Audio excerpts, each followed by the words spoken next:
Can you train a fish to bite? That's an interesting question, and it's not a question that's easily answered. We're going to have to sit down and talk about this one.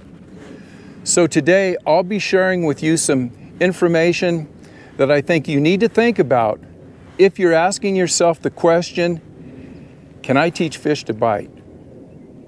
Let's sit down and we'll talk about it.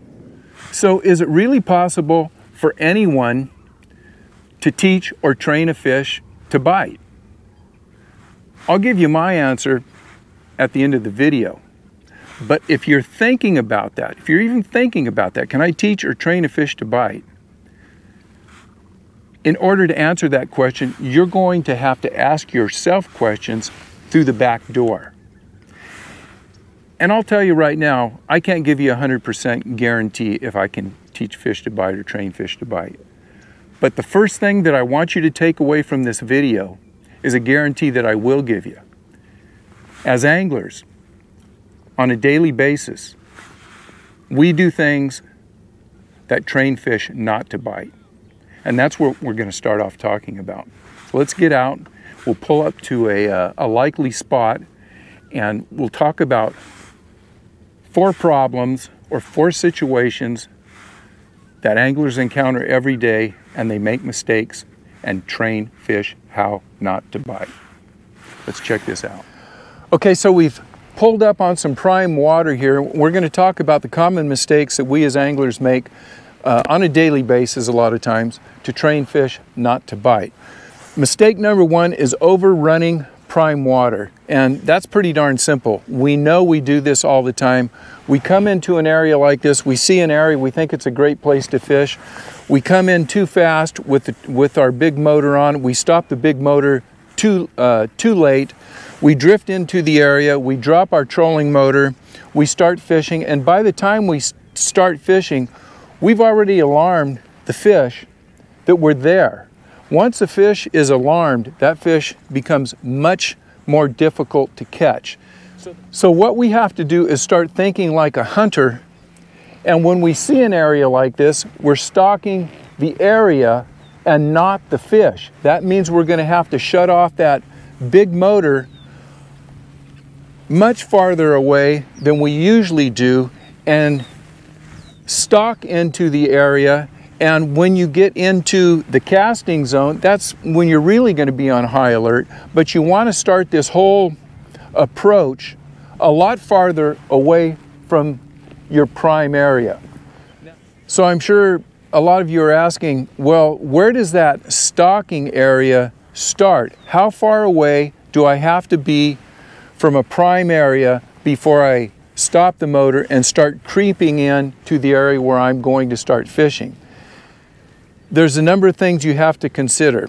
Primarily, the first thing that I consider is depth. Fish that are in shallow water are going to be much more spooky, so you have to start your stalk from farther away. Fish that are in shallow water with no cover and high sun, bright sunlight penetration, those are going to be really spooky fish, so you have to start that stalk farther away. Now, if you're in an area that may be 2 or 3 feet deep out here, it's shallow water, but you've got a lot of structure around where those fish can get in, and whether it's rock or tules or a ledge, and hide in there, well, that's an advantage. You can start that stalk a little closer to the area. You got gin clear water, that stalk is going to start from a long way away. What we have today is 2 feet, 3 feet of visibility. We can pull up closer. Another thing that you might want to consider is the wind direction and the wave action. The more wave action you have, the closer you can get to the fish without spooking them. Waves create a little bit of disturbance on top, and that way, you know, the sound that we're making with trolling motors and maybe walking around the boat doesn't carry as far. So that's a good thing. A little wind will help with a little wave action. So I'll leave you with one little thing that I think about when I am coming into my stalking zone and when I should be turning off the big motor. Think about how far you can hear somebody talking over water, and then think that if I can hear them talking over water, the fish can probably hear us coming up with the trolling motor on. So you know how far voices travel over water. A guy talking in, I'll say, a fishing voice where he might be talking a little lighter to his partner in the back of the boat. If you can hear that conversation from 100 yards away, you better start your stock from at least 100 yards away to where you want to be fishing. So kind of keep that in mind as a general reference. So that's number one. Biggest problem is just overrunning prime spots. Mistake number two is entering areas at the wrong angle. This is something that you're going to have to learn probably after the first time you fished an area. The first time you come into the area, you don't know actually where those fish are holding. There could be a flat out here that they're holding on. There could be a drop off that the fish may be on that drop off, or the fish could be at the base of these tules. So the first time you enter an area, you really don't know if you're entering it at the wrong angle. And you could come in here and fish this area and maybe get one bite or not get any bites, or you may spook fish and see those fish, you know, disappearing from the area. That's telling you that the next time you come in, you should be taking note on where the flat is, where the drop off is, where you're spooking fish from, and approximately how you want to enter that area, what angle you want to enter the area the next time that you come out. So maybe today I come in here and I fish this area from this angle, and all I do is blank. I spook fish. I know they're here, but I didn't catch them. The next time I come in, I'm going to enter from a different angle. Maybe I'll come in from that other side. I'll fish the deep water, so on and so forth.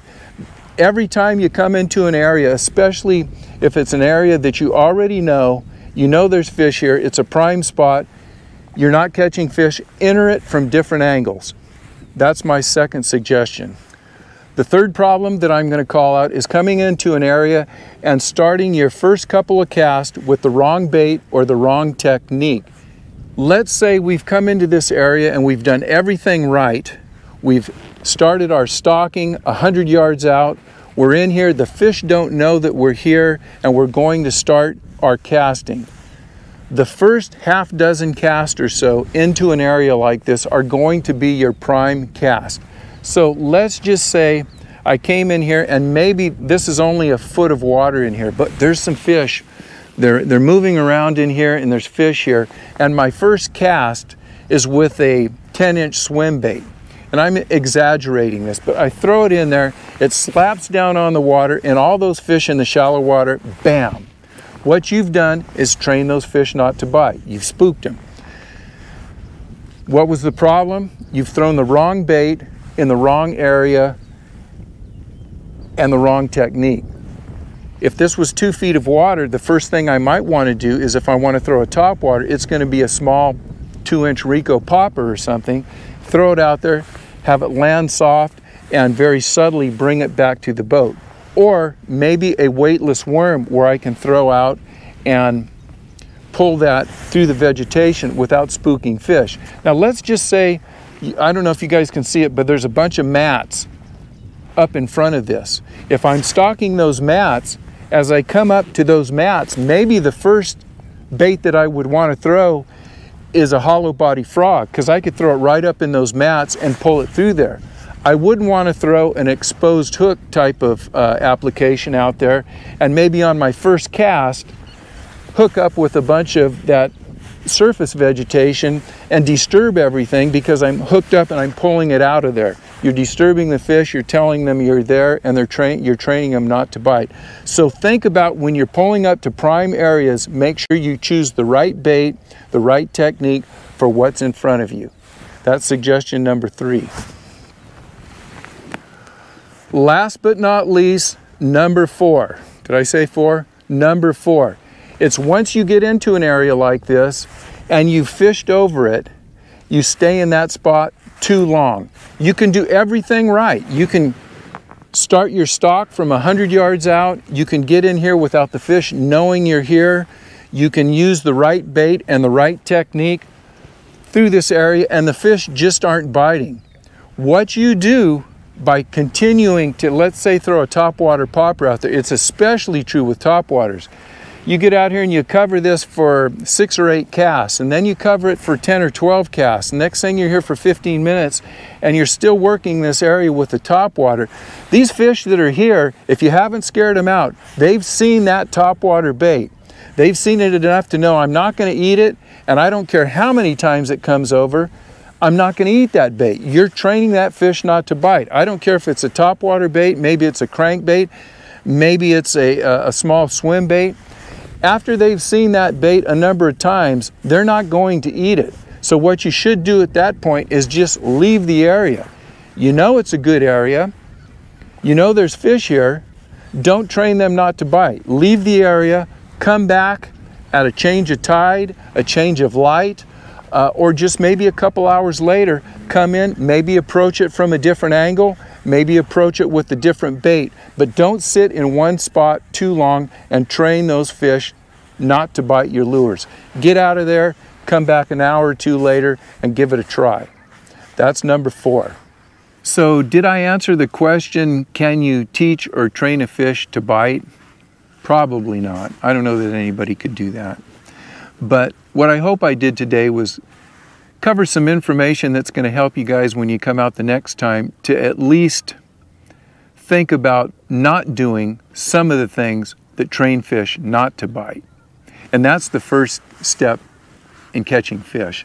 So I want to thank you guys for watching. If you have any questions, make sure you hit me up in the remarks, and come out and think about stalking the area and not the fish. Don't overrun your spots. Make sure that you're approaching areas from the right angle. Use the right bait and right technique for what's in front of you, and don't stay in one place too long. If you can do those 4 things, I think you guys will start catching a lot more fish. So thanks a lot for watching. If you have not subscribed, make sure you subscribe, tell a friend, hit the like button. We'll see you guys on the water.